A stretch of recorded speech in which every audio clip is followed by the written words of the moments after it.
Salamu alaikum warahmatullahi ta'ala wa barakatuhu masoyana na garin Azare baki daya.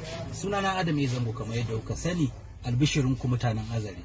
Wannan sallan tare da ku zan kasance domin gabatar da wasan sallah, nishadantar da masoyana maza da mata baki daya. Don haka kada ka bari a baka labari. Zan yi wasa a garin Azare ranar Asabar da Lahadi karfe 3:30 a SK Cinema da ke hanyar zuwa kotu. Da kai da ke da ku duka ku fito ku kalli masoyinku, ni ma in ga masoyana in yi alfahari da ku mutanen Azare.